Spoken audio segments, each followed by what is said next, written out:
Movementunes.com, the #1 site for positive music downloading.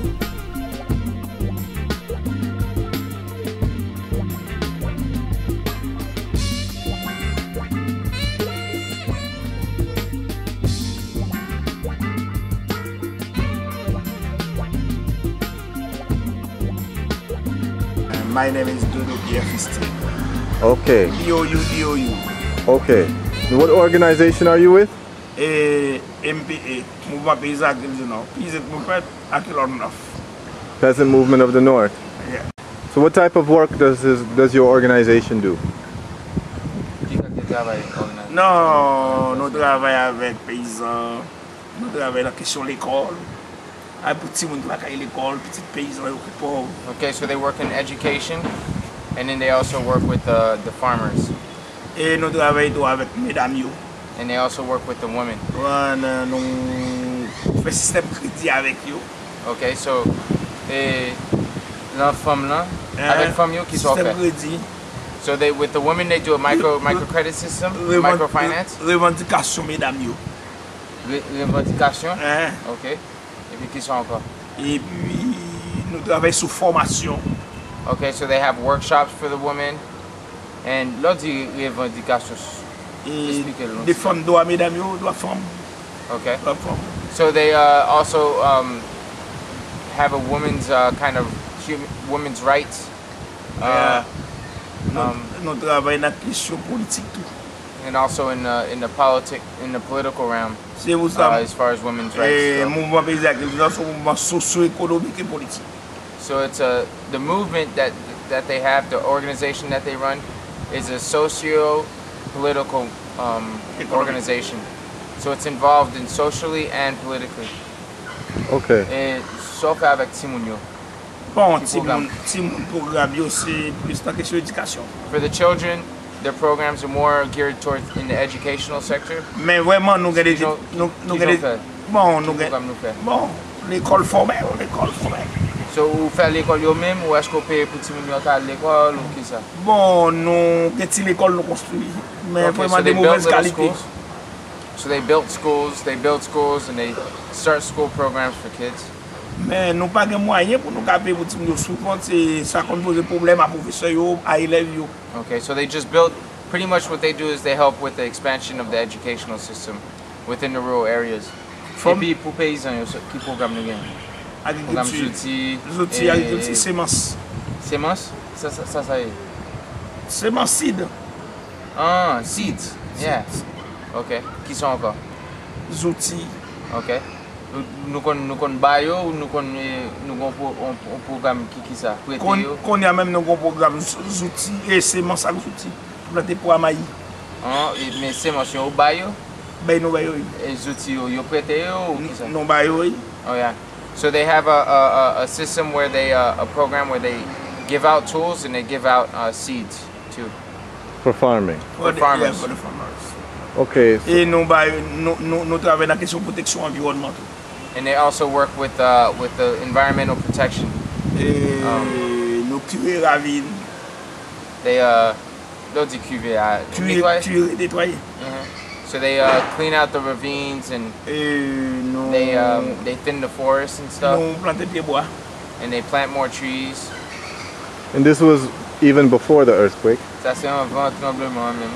Avant tremblement. Yeah. Pour combien de temps l'organisation? Ah non, MPA, on a 26 ans. 6 years. The organization is 26 years old. 26 years. 26 years. Okay, so after the earthquake, what are most of the needs that he found people have? Après tremblement, est-ce que vin une situation parce que nous avons fait un recensement gagné plus de 13 à 14 000 personnes qui sont portés pour ce qui viennent la ville. So there's about 13 to 14,000 people that have population increase that have migrated from Port-au-Prince to the area. So what are the needs that people had after the earthquake? Bon, il y a besoin nous reconnaître des gens qui sont Port-au-Prince qui débrouillent balancer. Si moun yo vini, yo va kay l'école. Okay, so they're obviously the biggest things that they have is the stresses on the local resources, which was already stressed from the current population. So that's kind of been exacerbated because of the current migration. Gen de moun tou ki te pase an ba de kom Port-au-Prince e yo vini yo blese. So also the people that have come are injured people. Okay. So they haven't come with just healthy people, they've come with injured people that require continuous medical attention or are disabled. Voilà. Ça veut dire nous même pour nous. Pas pile pour offrir. Non, yo pas yo pauvre, yo pas gagner toutes sortes de détruits. Yeah. So you know all their stuff got destroyed in Port-au-Prince and they're coming and a lot of them are hurt already. Et moun ki vinn dans communauté tout pas même moun communauté.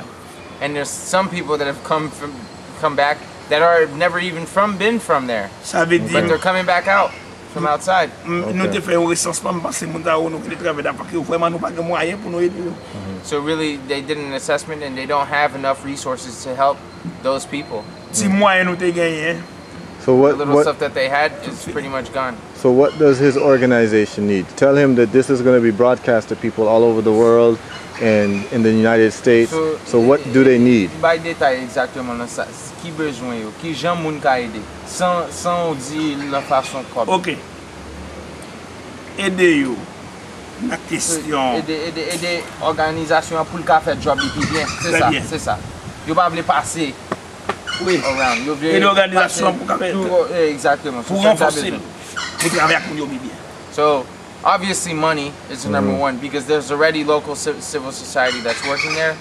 If they have the money, they could use it very effectively to help the area, build schools, provide services to the people who were hurt. Soutenir moun ki en difficulté. Yeah, help the people. Pretty much what these organizations do is they help the bottom of the barrel in their own society. So because that's a salient ideology here is if you work with the poorest people in the area, then obviously it's going to lift the area and it'll eliminate a lot of problems that exist, especially social problems. And how would people send him money? His organization. Si vous voulez aider nous avec quelques ressources, donc comme financement. Oui, nous avons structure pour ça. Okay. Organisation qui compte la banque. Okay, so they have account in the bank. Non, dans Unibank. In Unibank. Okay. Et nous avons un compte en dollars. Yeah, and they have a US dollar account that you can déposer dans Unibank, il y a un compte là. Yeah. Depuis au moment de toute formalité. If they just they could do a transfer. You can envoyer to Western Union. They could also send it through Western Union. Okay, so. Pour ça doit $200 là pour nous faire meeting. Et vendredi c'est Konya là dans Western Union nous sommes voyés. Paul. Paul Pumphrey. Ah, okay. Paul Kies? Pumphrey.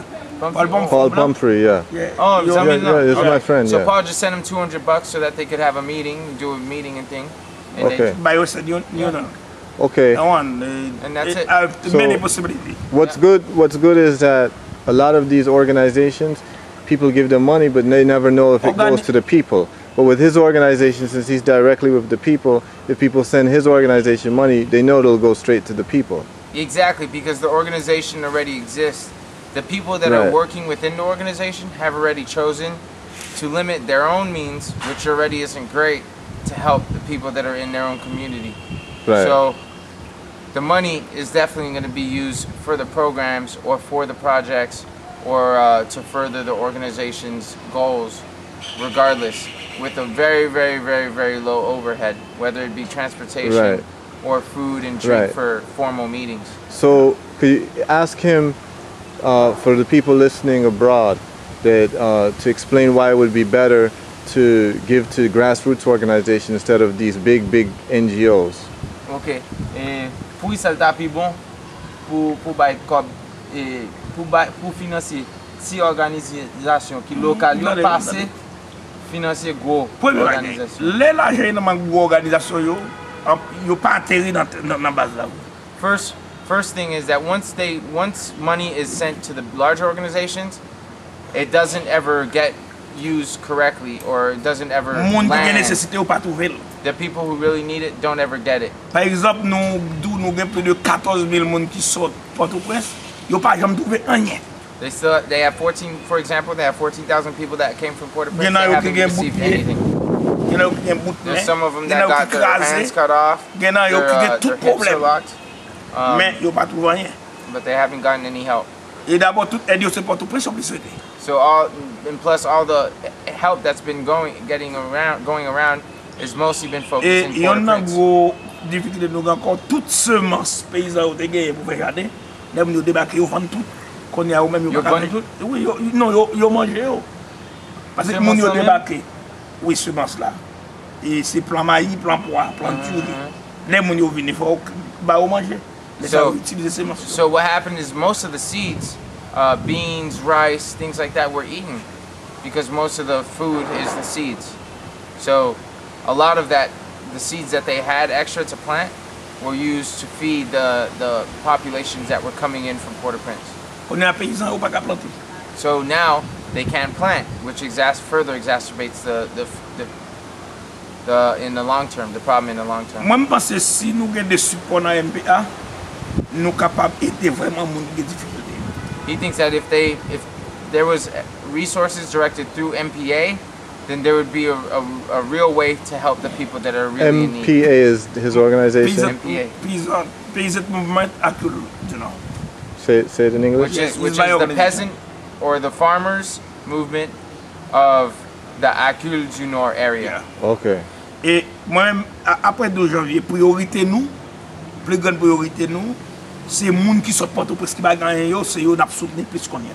So now their priorities have shifted since the earthquake to the 13 to 14,000 people that have moved here because they moved here with nothing and they're in ill health. Okay, so are there tent cities there? So ask you again, quand Nous va gagner tant non. Dans Peyizan derrière, moun yo vini yo loger la caille moun. Most of them are staying at others' houses. Mais yo humilié yo tout parce que moun nan comme on vle. La caille ou te gen 5 moun, ou qu'on a ici pas qu'on a gen 20 la caille là. So but the homes are overcrowded and homes that used to have let's say 5 people now have 15 to 20. So it creates a social problem within the whole of the community. So everybody is becoming poorer. How many poor people does his organization serve? Organisation là gagne plus de 6,000 membres. It already has 6,000 members. Et qu'on y a là et nous gagnons de monde nous gagnons 2,000 dans nouveau monde qui vient on travailler. And they have 2,000 new members that they're working with. Okay. So someone has to be a member. How does someone become a member? Not necessarily a member. You're just affiliated with the organization, and they're working with you as far as with some project or some help you out in some way. Okay. So also, how does someone contact you? Qui j'aime contacto? He has his phone number. My phone number. Okay, what's your phone number? It's 509 3457 3709. Okay. 3457 3709. And they just ask for Dou Dou. I have order number 2. Okay. And another phone number? The same 5009 3811 65 22. Okay. So he has another number 3811 6522. Okay, so you can also contact him via email. Yeah, email. At RENHASSA.